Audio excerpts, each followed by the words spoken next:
Hello and welcome to our program.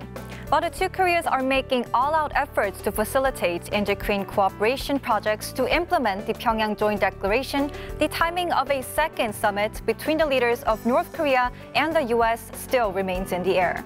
On today's episode, we will discuss why Washington is stalling for time before holding these summits and how this will affect inter-Korean relations. But first, here is what we have for you today. On this week's A Road to Peace, we discuss Washington's motives for seemingly delaying a second summit with North Korea and how it will affect inter-Korean cooperation. We also take a look at North Korean news coverage on a recent trade show showcasing the latest technological innovations. Lastly, we find out where North Korea's information technology stands today. For today's discussion, we're joined by Dr. Ryu Yong-wook, Research Fellow at Yonsei University's Institute for North Korean Studies and also a professor at the National University of Singapore. Welcome to the program, Doctor. Thank you. Good to be on the show. Thank you. So let's start with President Moon Jae-in's tour to European nations, which focused on the denuclearization of the Korean Peninsula. Can you point out to some accomplishments made by President Moon and perhaps some shortcomings, if there were any? Yeah. I think the main goal of President Moon's visit to Europe was to secure European support for his peace effort on the Korean Peninsula. And in that regard, he scored some points. The ASEM chair's statement mentioned that the European leaders support the full and expeditious implementation of the Panmunjom and the Pyongyang Declaration, as well as the Singapore Agreement between the USA and North Korea. On top of that, President Moon's meeting with the Pope went very well. Right. And there he also secured the Vatican's willingness to consider a visit to Pyongyang. However, it wasn't all good news for President Moon. He wanted soft language on the UN sanctions, provided that North Korea makes some progress towards denuclearization, and he didn't get that.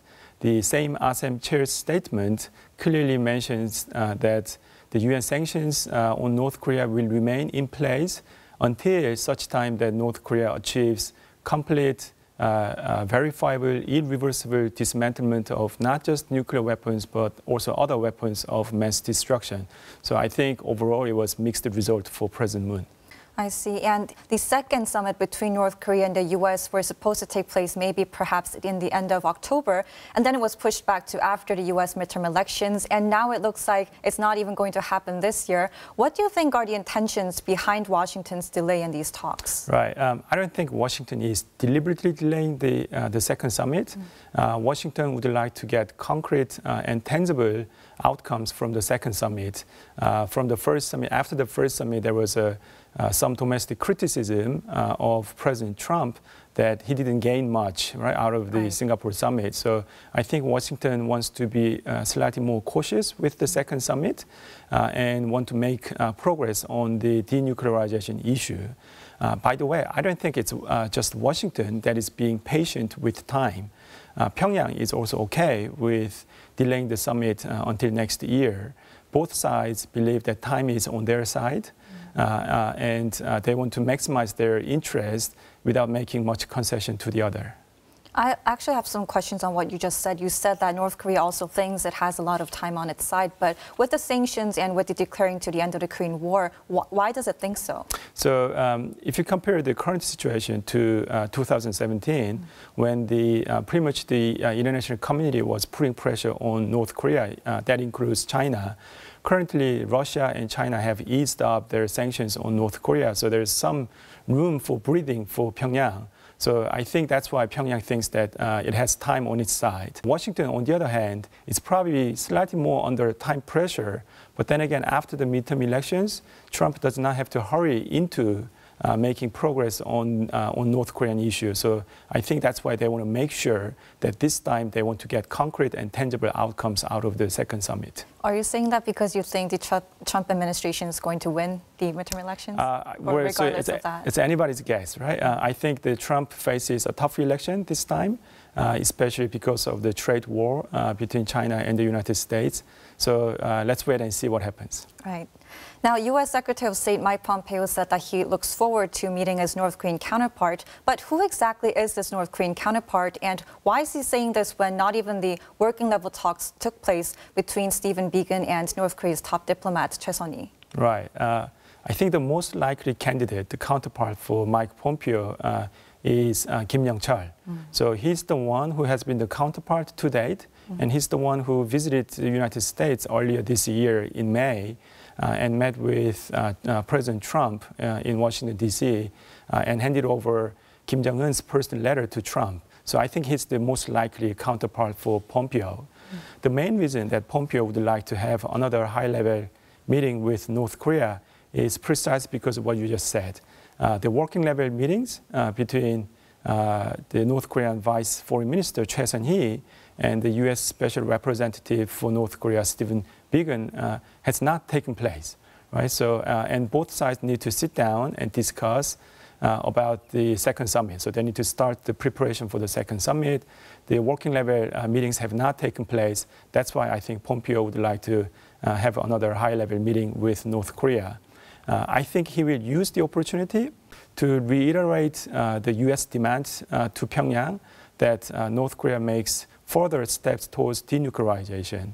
And I think the North Korea will demand that the United States make some sort of genuine gestures by lifting out economic sanctions before North Korea makes steps towards denuclearization. Now, the delay in the second Kim-Trump summit is actually affecting other areas, such as the Kim Jong-un's possible visit to Seoul, and also, like I mentioned, the declaration to the end of the Korean War. What are your thoughts on this? So I would be extremely surprised if these other events are not affected by the delay of the second summit. So let's start with the end of the war declaration.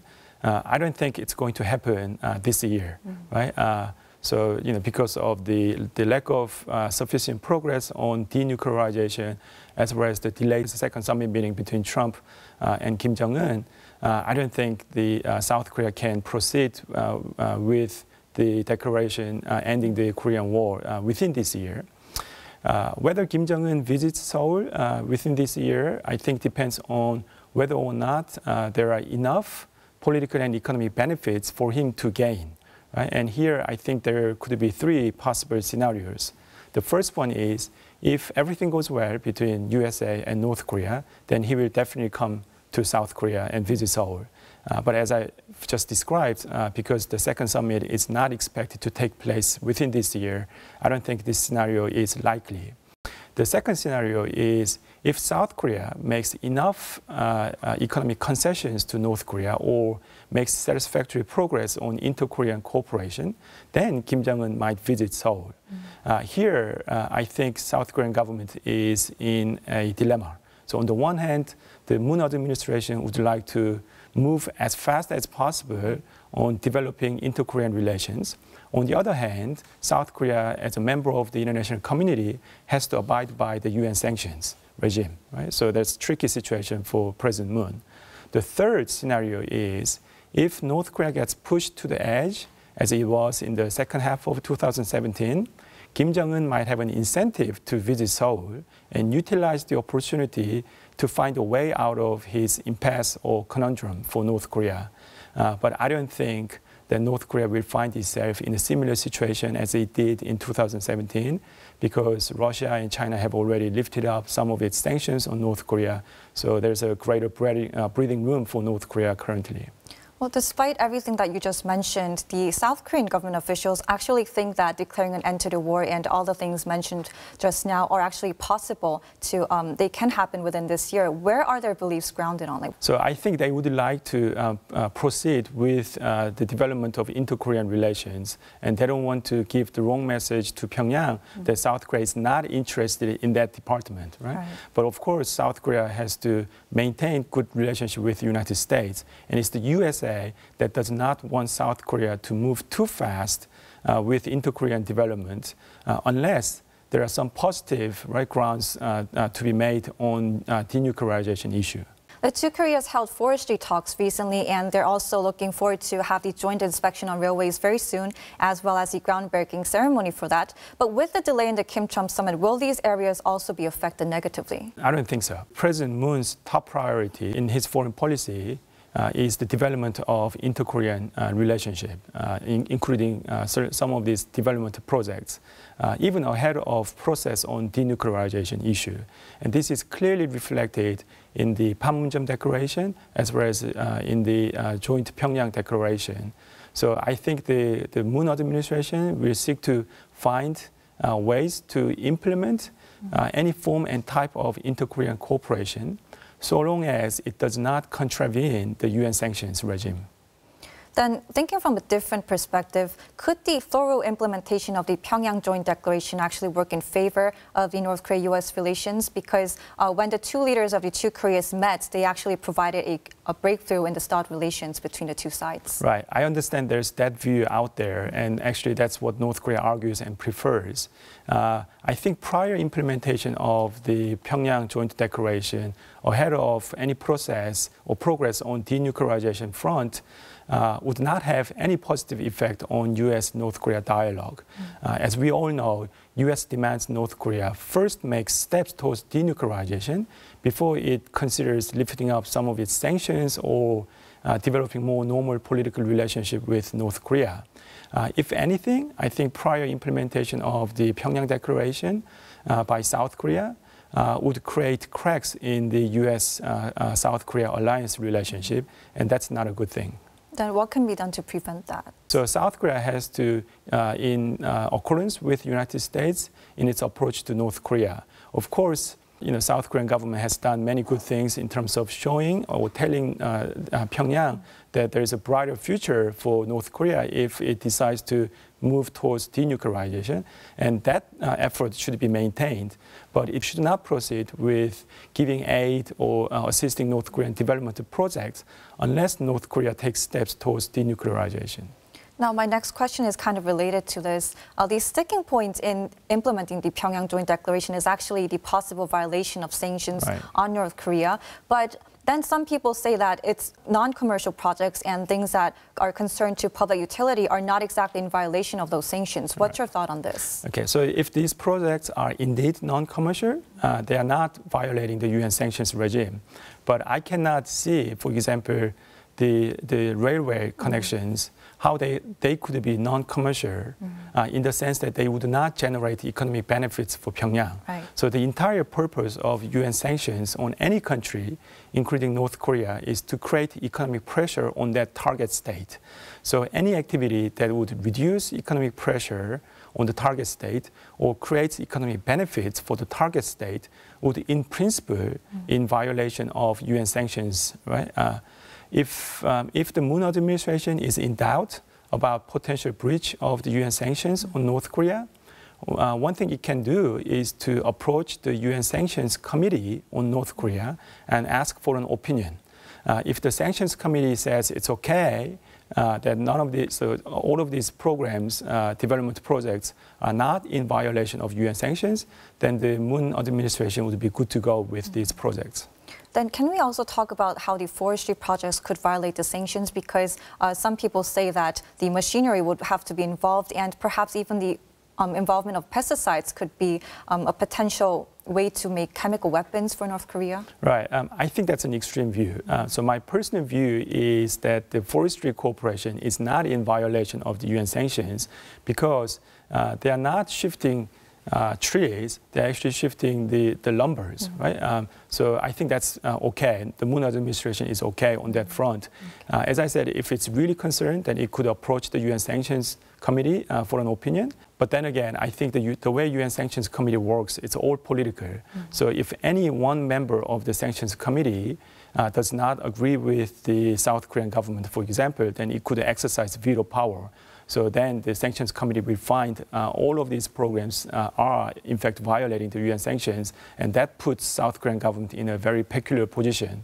I think that's the main reason why the Korean government is not willing to approach the Sanctions Committee. And I guess a lot of this portion actually depends on the United States. Right, absolutely. Right, now moving on, it's time for us to watch selected clips from North Korea's KCTV to better understand the country's culture and society.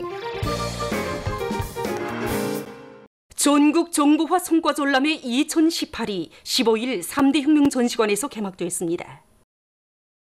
지식경제 시대와 정보화 열풍이라는 주제로 열린 이번 전람회에는 100수십 개 단위들에서 출품한 500여 건의 정보화 성과들과 정보기술 제품들이 전시됐습니다.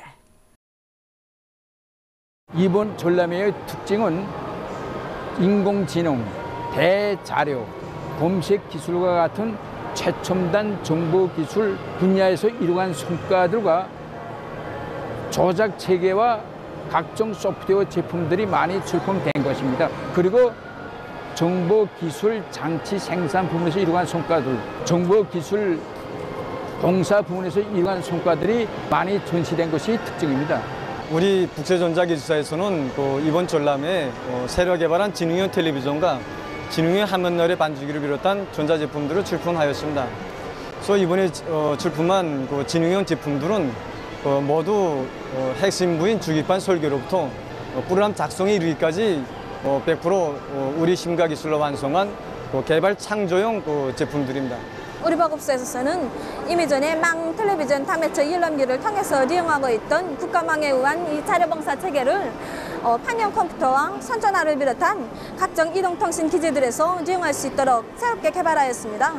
사용자들은 국가망과 이동통신망, 미래망을 통해서 텔레비전 방송 중계 봉사를 24시간 실시간적으로 받을 수 있으며 편집물 요청 봉사를 비롯한 다양한 봉사도 받을 수 있습니다. We just saw North Korea's IPTV, big data, and even artificial intelligence, and the broadcast shows us that it's actually 100% locally bred, all the technology that we just watched on KCTV. It really looks like North Korea invested a lot in the IT sector. Yeah, so as part of the Kim Jong-un's Byungjin policy, North Korea has invested quite a bit in the development of science and technology. So in 2012, one of the key policy initiatives by Kim Jong-un was 5-year plan on science and technology development. And as any authoritarian country, it's like the decision made by the leader gets full support, and the entire state apparatus gives entire resources for that purpose. So I think that probably explains why North Korea has managed to develop the IT industry in a relatively short period of time. And especially the software, I hear, is less expensive to develop rather than hardware. So I think that's where all these technologies are coming from. Right. Now, adding on to that, officials and reporters who visited Pyongyang last month for the Inter-Korean Summit said that the reclusive state's information technology was highly advanced. But to what extent? Let's find out more. One of the highlights of the mass games the leaders of the two Koreas attended last month was a drone show. A formation of glowing drones spelled out the words "Shining Fatherland," providing a grand spectacle showcasing the country's technological prowess. How advanced is North Korea's information technology?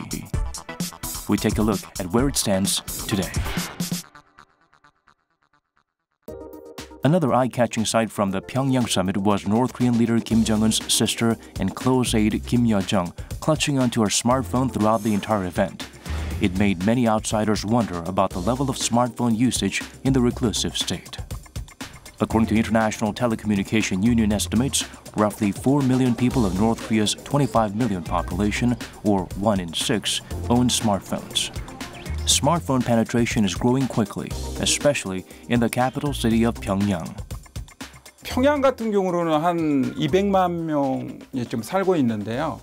평양에서는 그 2명에 1명꼴로, 그러니까 50%가 이제 그 핸드폰을 가지고 있다라고 보면 되고요. 그리고 평양 같은 경우는 대학들도 좀 많고 하니까 북한 젊은 층들이 선호하는 그런 IT 기기잖아요. 그러다 보니까 평양 주민들이 좀 더 많이 가지고 있을 확률이 높고요. 그 다음에 순번대로 국경 지역, 대도시 이런 순위로 나갈 것 같습니다. There are 3 mobile operators in the country. The first commercial mobile phone service was launched in 2008 by KoreaLink, a joint venture between Egypt-based Orascom and the state-owned Post and Telecommunications Corporation. North Korea still relies on 3G networks, unlike its southern neighbor, where commercial 5G services are expected to be launched next year. Smartphone users are only allowed to use apps approved by the North Korean government, and they need to visit brick-and-mortar stores to download them. 핸드폰 매장이라고 북한에도 이제 전자상점이라는 것이 있습니다. 거기에서 이제 거기 가서 어플을 이제 다운받고 북한 휴대전화에 가장 많이 있는 게 게임이에요. 게임 다음에 참고 도서들, 교과서들, 뭐 일상생활 본인들이 찾아보고 싶은 건 그런 걸 넣을 수 있는데. Some of the most popular apps include a navigation app and a photo makeover app. Mobile devices, especially laptops, are becoming increasingly popular among young people.